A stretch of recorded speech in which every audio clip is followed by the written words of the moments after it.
উফ, নিটের দিন অনেক পড়েছি ভাই, আর পড়বো না। আর যেদিন বাকি আছে এবার আরামসে মজা নিয়ে কাটাবো। প্রান্তিকদা বলেছে কম মার্কসে আইস কলেজ পেয়ে যাবো, আর কি চিন্তা। এখন জাস্ট ঘরে শুয়ে বসে কাটাই, আর পড়াটা আর করবো না, আর ছাড়, পড়তে ইচ্ছা করছে না। যদি তোমাদের অ্যাপ্রোচ এটা হয়ে থাকে যে না আমরা ঘরে শুয়ে বসে কাটাবো, আইস কোর্সে তো আমরা কম নাম্বারে পেয়ে যাবো কলেজ, সেটা কিন্তু তোমাদের ভুল। যদি তোমাদের এটা ফার্স্ট ড্রপ হয়ে থাকে, অথবা তোমরা জানো যে তোমাদের আরো পোটেনশিয়াল আছে, যে তোমরা পরের বছর আরো ভালো করতে পারবে, তোমরা যদি আরেকটু চেষ্টা করো তোমরা ভালো করতে পারবে, তবে কিন্তু তোমাদের এই শুয়ে বসে কাটানো উচিত না। তোমাদের ইমিডিয়েটলি উচিত নেক্সট ইয়ার জন্য প্রিপারেশন নেওয়া। কারা নেক্সট ইয়ার জন্য প্রিপারেশন নেবে, কারা নেবে না, এটা নিয়ে অনেকে অনেক কনফিউশন থাকে। কারণ যাদের মোটামুটি ভালো মার্কস হয়ে গেছে তারা এক সাইড হয়ে গেছে, তারা ঠিক আছে, তাদের দরকার নেই, তারা এবছরই কাউন্সিলিং এ ভালো সিট পেয়ে যাবে, ভালো কলেজ পেয়ে যাবে। আরেকটা দিক আছে, যারা মোটামুটি খুবই কম মার্কস পেয়েছে, হয়তো তারা বোর্ডসে ফার্স্ট টাইম দিয়েছিল, অথবা অন্য যে কারণে হোক তারা অনেকটাই কম মার্কস পেয়েছে, তাদের কলেজ পাওয়ারও প্রশ্ন নেই, তো তারা অলরেডি ধরে নিয়েছে যে না আমাদের ড্রপই নিতে হবে, অথবা আমাদের অন্য কোনো কোর্সে চলে যেতে হবে। তার থেকে ভালো পরের বছরের প্রিপারেশন নিই, তো তারা শুরু করে দিচ্ছে নতুন বছরের প্রিপারেশন। মাঝখানে যারা আছে, যেমন 400, 500, 450, 550, এই মার্কসে যারা আছে, তাদের মনে একটা আলাদা কনফিউশন চলছে যে তারা ড্রপ নেবে, নেক্সট ইয়ার জন্য চেষ্টা করবে, না কাউন্সিলিং এ ওয়েট করবে। তো এই একটা দ্বন্দ্বের মধ্যে যারা পড়ে আছে তাদের জন্য মূলত এই ভিডিওটা, যে তোমরা ড্রপ নেবে কি নেবে না। আগে থেকে বলে রাখছি কি কি ফ্যাক্টরস মূলত তোমরা চিন্তা করবে। এটা আমি তোমাদের বলবো না যে ড্রপ নেবে কি নেবে না, কারণ এগুলো প্রত্যেকটা ডিসিশন তোমাদের নিজের হওয়া উচিত। তোমাদের নিট প্রিপারেশনে তোমরা কি কোর্স নিচ্ছ, তোমরা কিভাবে পড়াশোনা করছো, এগুলো যেমন তোমাদের নিজস্ব ডিসিশন, নিজস্ব রেসপন্সিবিলিটি হওয়া উচিত, ঠিক সেরকমই তোমরা ফার্দার কোর্স কি নেবে, তোমরা ফার্দার ড্রপ নেবে, না আবার কাউন্সিলিং এ ওয়েট করবে, না নেক্সট ইয়ারের জন্য চেষ্টা করবে, কি করবে, এই প্রত্যেকটা জিনিস কিন্তু তোমাদের নিজেদের ডিসিশনের উপর ডিপেন্ড করছে। তো আমি তোমাদের কিছু কিছু ফ্যাক্টরস বলবো আর আমার মতামত জানাবো, তারপর ডিসিশন তোমাদের হবে যে তোমরা ড্রপ নেবে কি নেবে না। এই দিয়ে আজ শুরু করছি। নমস্কার বন্ধুরা, বেঙ্গল আয়ুর্বেদ চ্যানেলে তোমাদের সকলকে অনেক অনেক স্বাগত। আমি Prantik Guha, Xavier state Ayurvedic medical college and হসপিটালে তৃতীয় বর্ষের ছাত্র। আজকে আমাদের টপিক হলো ড্রপ নেব কি নেব না। ফার্স্টে বলে রাখছি কাদের ড্রপ অবশ্যই নেওয়া উচিত। সাপোজ তোমাদের যদি এই বছর তোমরা ক্লাস 12 অথবা এইচএস দিয়ে থাকো, তোমাদের ড্রপ নেওয়া উচিত। তোমাদের যদি 350, 400 মার্কস এসে থাকে, 450 মার্কস এসে থাকে, তাও বললে তোমাদের ড্রপ নেওয়া উচিত, কারণ তোমাদের আরো অনেক হাই পোটেনশিয়াল থাকবে। তোমরা যদি ফার্স্ট টাইমে এই মার্কসটা ক্লিয়ার করে থাকো, তোমরা পরে আরো ভালো ক্লিয়ার করতে হবে। সেক্ষেত্রে তোমাদের পার্শিয়াল ড্রপের কোনো দরকার নেই। লিটারালি বলে রাখছি, তোমরা যদি ফার্স্ট টাইম দিয়ে থাকো আর এই মার্কসটা এসে থাকে, তোমাদের কোনো রকম কোনো কলেজে না পার্শিয়াল ড্রপ নিলাম, কোনো কলেজে ভর্তি হয়ে গেলাম, সেখান থেকে পরের বছর নিটের জন্য প্রিপারেশন করছি, তোমাদের সেটা দরকার নেই। ওকে, তোমরা জাস্ট নেক্সট ইয়ারের জন্য একটা না কনসেন্ট্রেট হয়ে ওতে ফোকাস করো। না তোমাদের কাউন্সিলিং এর দরকার আছে, না অন্য কিছু দরকার আছে, তোমরা জাস্ট চেষ্টা করো যে না নিট 2025-এ আমাদের আরো বেস্ট করতে হবে, আমাদের ফাটিয়ে দিতে হবে। জাস্ট এই একটা মোটিভ নিয়ে তোমরা এগিয়ে চলো। এদের ড্রপ নেওয়ার কোনো রকম দরকার নেই। নেক্সট কাদের ড্রপ নেওয়ার দরকার নেই, যারা মোটামুটি ধরে রাখো যে এমবিবিএসসি টার্গেট করে চলছে, তাদের ধরো একটা ড্রপ হয়েছে বা দুটো ড্রপ হয়েছে। আর যাদের মার্কস খুব ভালো আসছে, কোনো একটা কারণে সিলি মিস্টেক হোক, অথবা নির্দিষ্ট কিছু টাইমে পর্যাপ্ত প্রিপারেশনের অভাবে হোক, অথবা তারা জানে যে তাদের পোটেনশিয়াল যথেষ্ট আছে বাট তবুও তারা পারেনি, অথবা যাদের মোটিভেশন আছে যে না আমার এবার 550 এসছে, আমি বিএমএস পেয়ে যাব, বিডিএস পেয়ে যাব, কিন্তু আমার এমবিবিএসসি চাই, আমি ড্রপ নিয়ে পারবো, আমি জানি আমি ড্রপ নিলে আমি পারবো সেটা। তো তাদের ক্ষেত্রে অবশ্যই আমি বলবো যে তোমরা ফুল ড্রপ নাও, তোমাদের পার্শিয়াল ড্রপ বা কোথাও ভর্তি হয়ে ড্রপ নেওয়ার কোনো দরকার নেই। যারা একটু ইনসিকিউর থাকে তাদের জন্য পার্শিয়াল ড্রপের কনসেপ্টটা ঠিক আছে, বাট বাকি আগের যা বললাম আর এরা, যে তোমাদের যদি মনে কনফিডেন্স থাকে যে না আমরা পারবো, তবে তোমরা বেকার কেন ওইখানে ভর্তি হবে, কারণ ওইখানে ভর্তি হলে তোমাদের কোথাও না কোথাও নিট 2025-এ প্রিপারেশনে একটু সমস্যা হবে, একটু বিঘ্ন ঘটবেই। তোমাদের এখানে কলেজেরও টেনশন থাকবে, কলেজ যখন পরীক্ষা হবে সেখানে যেতে হবে, কারণ বাই চান্স যদি তোমরা পরীক্ষাগুলো না দাও তখন তোমাদের আলাদা সমস্যা হবে। তো সেই জন্য তোমাদের কখনো কখনো কিছু তো যেতে হচ্ছেই, তোমাদের প্রিপারেশনে সেখানে একটু হলেও ব্রেক হবে। সেই জন্য এদেরকে বলছি যে এদের একদমই ফুল ফোকাসটা রাখা হচ্ছে নিট 2025-এর দিকে। তো এটা হয়ে গেল দুটো ক্যাটাগরি। আর লাস্ট ক্যাটাগরি আমার যেটা মনে হয় যে তাদের দেওয়া উচিত, সেটা হলো নিতান্তই মোটিভেশন। অনেক স্টুডেন্ট এরকম থাকে যে যাদের একমাত্র টার্গেট থাকে এমবিবিএসসি, প্রত্যেকেই টার্গেট এমবিবিএস থাকে, আমি সেটা নিয়ে বলছি না, বাট এমবিবিএস টার্গেট নিয়ে আমরা শুরু করি, বাট তারপরে আস্তে আস্তে বুঝতে পারি যে না, এমবিবিএস আমাদের জন্য না, আমাদের অন্য কিছু দেখতে হবে, বিএমএস বিডিএস এগুলো দেখতে হবে। কিন্তু তোমরা যদি একান্তই টার্গেট হয়ে থাকে যে না আমাদের এমবিবিএসই পেতে হবে, তবে প্লিজ তোমরা অন্য কোনো কোর্সের কথা ভেবো না, আর পার্শিয়াল ড্রপেরও চেষ্টা করো না। তোমরা জাস্ট যে কোর্সটার জন্য তোমরা চেষ্টা করছো সেই কোর্সটার দিকে এগিয়ে যাও। সেখানে যদি 3-4টে ড্রপও হয়ে থাকে, বা তোমরা জানো যে না তোমাদের কনসেপ্ট ক্লিয়ার আছে, ফিল ক্লিয়ার আছে, আমাদের এবার কোনো কারণে হয়নি, বা যে কারণে হয়েছে হয়তো একটু মার্কসের জন্য আমরা এমবিবিএস পাবো না, তো আমি ওটাই বলছি যে লাস্ট টাইম একটা চেষ্টা জাস্ট নিয়ে দেখেই নাও, ফুল পোটেনশিয়াল দিয়ে দেখে নাও যে না আমাদের নেক্সট ইয়ার ড্রপ নেবো, আর আমি এটা ফাটিয়েই ছাড়বো, আমি কলেজটা পেয়েই ছাড়বো। এই 3 ক্যাটাগরি স্টুডেন্ট আছে যাদেরকে আমি রিকমেন্ড করছি যে তোমরা ড্রপ নাও। অফকোর্স তোমরা ড্রপ নাও, কারণ তোমরা কোনো কলেজে ভর্তি হয়ে গিয়ে পরের বছর প্রিপারেশন নিচ্ছ, সেক্ষেত্রে তোমাদের কলেজের সিটটার একটা বিঘ্ন ঘটবে, তোমাদের পড়াশোনার একটা বিঘ্ন ঘটবে, সমস্ত দিক থেকে প্রবলেম আছে। এই সমস্ত ক্যাটাগরি স্টুডেন্টদের ক্ষেত্রে ড্রপ নেওয়াটা উচিত হবে। এক্ষেত্রে যদি তারা কোনো কলেজে সিট নেয়, তো সেক্ষেত্রে কলেজের সমস্যা, তাদের নিজেদের ক্যারিয়ার সমস্যা, ফোকাসের সমস্যা, সমস্ত কিছু থাকবে। এবার আমরা দেখবো যে কাদের ড্রপ নেওয়া উচিত নয়। ওকে, সবকিছু বলে রাখছি। প্রথম, যদি তোমাদের এটা 5 থেকে 6 নম্বর ড্রপ হয়ে থাকে, অথবা 4 থেকে 5, 3টে 4টে, মোট কথা যদি দুটোর বেশি হয়ে যায়, 3টে 4টে 5টা ড্রপ হয়ে থাকে, তখনই তোমাদের চিন্তা করা উচিত যদি তোমাদের মার্কস 400-450 মাঝখানে আসছে।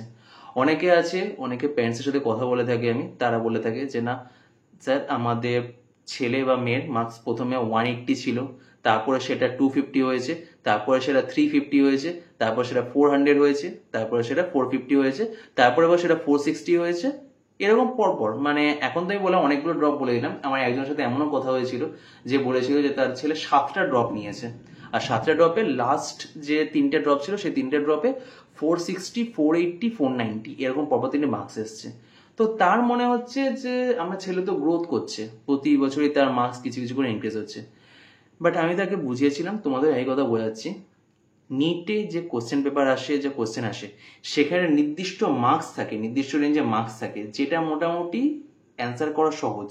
কিন্তু সেই মার্কসটা যেটা থাকে সেখানে তোমাদের কলেজ পাওয়া পসিবল না। সেখানে তোমাদের নাম্বার পাচ্ছ ঠিক আছে, বাট সেখানে তোমাদের ভালো কলেজ পাওয়া পসিবল না। আর কলেজ পেলেও বললাম সেই হয়তো বিএইচএমএস, বিএনওয়াইএস, বাইরের স্টেটে বিএমএস, বিএইচএমএস এগুলো হয়তো হতে পারে, বাট সেগুলো কি নির্দিষ্ট রেঞ্জের নাম্বার।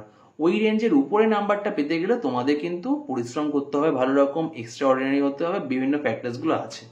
আর সেটা সবসময় সবার দ্বারা পসিবল হয় না, তো সেটা নিজে সেলফ রিয়েলাইজেশন করতে হবে যে না আমি কতটা কেপেবল, এটা দেখে রাখা দরকার। তো তোমাদের যদি অনেকগুলো ড্রপ হয়ে থাকে আর তোমরা সেটা বুঝতে পারছো যে না আমরা যতই চেষ্টা করি আমি এই নির্দিষ্ট রেঞ্জের উপরে যেতে পারছি না, আমি যতই চেষ্টা করি মক টেস্টে যেভাবে পারফর্ম করি, নিটে যা পারফর্ম করি, অনেকগুলো ড্রপ নেওয়ার পরেও যা করছি, আমার মার্কস সেই ঘুরে ফিরে 480, 490, 500 এখানেই থাকছে, 600-এর কাছে যেতে পারছে না। ইন দ্যাট কেস তোমাদের কিন্তু আর ফার্দার ড্রপ নেওয়া উচিত না। তোমরা যদি 4-5 বার ড্রপ নিয়ে থাকো, তোমরা অলরেডি অনেকটা টাইম লস করে ফেলেছো। 4-5 বছর মানে অনেক, এমবিবিএস কোর্স 5.5 বছরে শেষ হয়, তোমরা সেখানে 5 বছর 6 বছর জাস্ট এই ড্রপ নিয়ে নিয়ে জাস্ট করতে করতে শেষ করে দিয়েছো। সো তাদের ক্ষেত্রে আমি রিকমেন্ড করবো যে তাদের আর ফার্দার ড্রপ নেওয়া উচিত না। তোমরা এখন চেষ্টা করো কাউন্সিলিং এর জন্য ওয়েট করা, যদি অন্য কোনো পরীক্ষা দেওয়ার প্রিপারেশন থাকে, প্ল্যান থাকে, সেই পরীক্ষা দাও, আর অথবা কাউন্সিলিং এ ওয়েট করো, আমি তোমাদের কাউন্সিলিং গাইড করবো, সেই কাউন্সিলিং করিয়ে কোনো একটা কলেজে ভর্তি হয়ে যাও। তোমাদের যা মার্কস, যদি সেই মার্কসে প্রপার তোমরা কোনো কলেজ পেয়ে যাও, তাহলে সেক্ষেত্রে কলেজে ভর্তি হয়ে থাকো, তোমার যদি এক্সেসিভ ড্রপ হয়ে থাকে। সেকেন্ড কাদের? মোটিভেশনের অভাব। এর এক্সাম্পল সবচেয়ে বড় হচ্ছিল আমি, তোমাদের গাইড করছে, তার নিজেরই মোটিভেশনের অভাব। মোটিভেশনের অভাব অন্য কারণে বলছি। মোটিভেশনের অভাব হলো আমার যখন ঠিক আছে ফার্স্ট টাইম খুব ফালতু গেছিল আমার নিজের ভুলের কারণে, সেই জন্য সেটা আমি বলছি না। বাট সেকেন্ড টাইম যখন আমি দিয়েছিলাম 535 পেয়েছিলাম, নিটের পরীক্ষা যবে থেকে হয়েছিল আর রেজাল্ট বেরানো অবধি, সত্যি বলতে পাখা মেলা কাকে বলে, ওরা কাকে বলে, ওইটুকুনি টাইমের মধ্যে আমি বুঝেছি। আইসিআর পরীক্ষা, আইস পরীক্ষা, অনেকগুলো পরীক্ষা দিয়েছিলাম, কিন্তু সবকটাই মানে উড়ে বেরিয়েছি। মনে হচ্ছে না আমি তো পেয়েই গেছি, আরে কি চিন্তা কি, মেডিকেল কলেজটা পেয়েই যাবো, এমবিবিএসটা পেয়েই যাবো। বাট না, তারপরে যখন কাউন্সিলিং চললো 5 মাস ধরে, বাট আমি কোনো এমবিবিএস কলেজ পেলাম না, তখন যে ধাক্কাটা লেগেছিল, সেই ধাক্কাটা আমার আর সইবার ক্ষমতা ছিল না। মোটিভেশনই হয়নি যে না আবার প্রিপারেশন নেব, আবার দেখব। তখন মনে হচ্ছে যে বাই চান্স যদি আবার সেই এই মার্কসেই আটকে যাই, একটা বছর তো পেরোবে, বাট সেটা পড়ার জন্য যা মোটিভেশন দরকার, মোটিভেশনই আসছে না কোনোভাবে। মানে মনে হচ্ছে এই মার্কস পেয়ে আমি এতদিন ধরে ভেবে নিলাম যে আমি এমবিবিএস পাবো, সবাইকে বললাম, সবাই আমাকে বলছে, এত কিছু পড়ে এমবিবিএস পেলাম না, সিরিয়াসলি। তো এই জন্য মোটিভেশনের অভাব, এটা কিন্তু প্রচন্ড দরকার। আর এটা শুধুমাত্র এই আমার মতো কারোর ভিডিও দেখলে অথবা কোনো টপ কলেজের কোনো টপ দাদার কোনো ভিডিও দেখলে দিয়ে হলে যে না আমি 650 পাবো, বাট এদিকে তোমার মার্কস আসছে 350, সেইগুলো কিন্তু বিশেষ মূল্য নেই। ওই সাময়িক ক্ষণিকের মোটিভেশন কিন্তু তোমাকে পরের পরীক্ষাতে 650 পাইয়ে দিতে পারবে না। সেটা তোমার নিজের ডেডিকেশন, নিজের অ্যাটিটিউড আর নিজের মাইন্ডসেট, আর সবচেয়ে বড় কথা নিজের মোটিভেশন, এগুলোর উপর ডিপেন্ড করছে। আর এগুলো যদি তোমাদের না থাকে, তোমাদের কিন্তু আর ড্রপ নেওয়া উচিত না, লিটারালি বলছি, যেটা আমি করিনি। আমি সত্যি বলছি, আমার সাহস ছিল না। নেক্সট টাইম যে আবার ড্রপ নেবো, ওই ভয়টা আমার ছিল যে আবার যদি কিছু হয়। সেম একটা বন্ধুর সাথে সেম হয়েছিল, ওর গল্প কোনো একদিন শেয়ার করবো। ও এমবিবিএস যে কাট অফটা সেটাই পেয়েছিল, কিন্তু এমবিবিএস এর সিট পায়নি। তারও আর সম্ভব ছিল না, তার খুব বাজে পরিস্থিতি ছিল, সে আর নেয়নি লাস্টে। সে আমার সাথে বিএমএসসি পড়ছে এবং খুব ভালো লাইফ লিড করছে। সো এদের ক্ষেত্রে ড্রপটা নেওয়া আর উচিত নয়, আমার মতামত। আর থার্ড অ্যান্ড ফাইনাল যাদের ড্রপ নেওয়া উচিত নয়, সেটা হলো বার্ডেন। সেটা ফ্যামিলি বার্ডেন হোক, ক্যারিয়ার বার্ডেন হোক, অথবা যা কিছু। যদি তোমাদের মনে হয় যে আমরা যদি বাই চান্স একটা ড্রপ নিই, সেটা আমাদের পরিবারের ওপর বোঝা হয়ে যাবে, আমার নিজের মাইন্ডসেটের ওপর বোঝা হয়ে যাবে, অথবা আমার ক্যারিয়ারের ওপর বোঝা হয়ে যাবে, তবে কিন্তু প্লিজ ড্রপটা নিও না। কারণ তোমরা অনলাইন কোর্স করো অথবা অফলাইন কোর্স করো, দুটো ক্ষেত্রেই তোমাদের কিন্তু খাটতে হবে নিজেদেরকে খেটে তোমরা এই যে মার্কসটা পেয়েছো, সেই মার্কসটা ফার্স্টে তুলতে হবে, সেখান থেকে তোমাদের এক্সট্রা মার্কস তুলতে হবে। তোমরা কখনোই ভেবে চলো না যে না আমরা যে মার্কসটা পেয়ে গেছি, আমরা ওইখানে দাঁড়িয়ে আছি, আমাদের একটুখানি এগোতে হবে। তোমাদের স্টার্ট থেকে শুরু করে আগে সেই জায়গাটা যেতে হবে, সেখান থেকে এগোতে হবে। সেই রেসপেক্টে তোমাদের কিন্তু নেক্সট ইয়ারে কত মার্কস পাচ্ছ সেটা ডিপেন্ড করছে। সো তোমাদের যদি মনে হয়ে থাকে যে না আমরা এই মানসিক চাপ নিতে পারবো না, এই মানসিক বোঝা নিতে পারবো না, অথবা আমাদের ফ্যামিলি অনেক করেছে, আর কেপেবল না যে আরো একটা ড্রপ অ্যালাউ করবে বা আরো কিছু অ্যালাউ করতে পারে, বা বাড়ির কন্ডিশন সেরকম না। অনেকের সাথে আমার কথা হয়, তারা বলে যে না আমি পারছি না, বাড়ির কন্ডিশন সেরকম নেই, আমায় কিছু একটা নিতেই হবে। তো সেক্ষেত্রে বলবো তোমরা পার্শিয়াল ড্রপ নাও, পার্শিয়াল ড্রপে কোনো কলেজে নাও।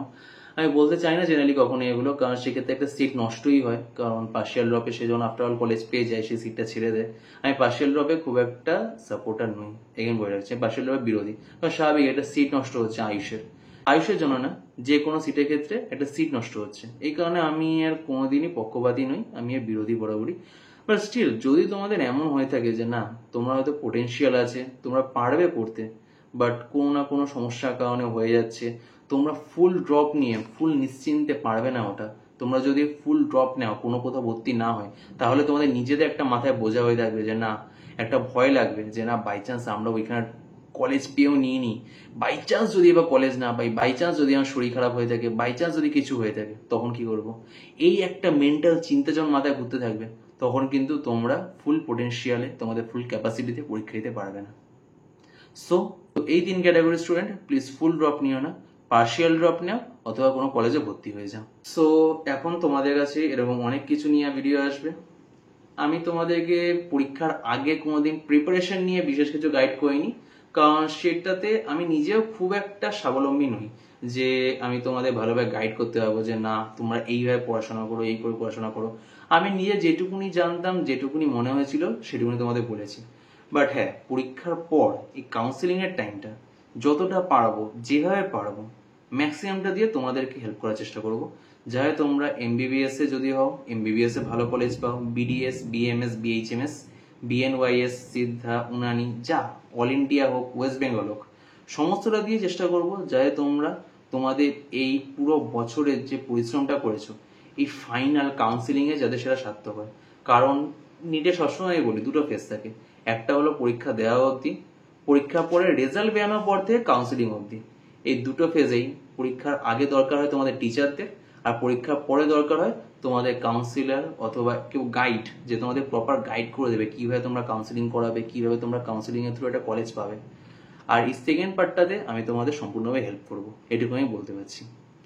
এই ছিল আজকের ভিডিওটা অবশ্যই বন্ধুদের মধ্যে শেয়ার করো। তোমাদের যদি কিছু ডাউট থাকে কমেন্ট বক্সে জানাও, ডেসক্রিপশন বক্সে আমার ইনস্টাগ্রাম আইডি, হোয়াটসঅ্যাপ নাম্বার দেওয়া আছে, সেখানে তোমরা আমাকে মেসেজ করে তোমাদের কি ডাউটস থাকে সেগুলো জিজ্ঞাসা করে নিতে পারো।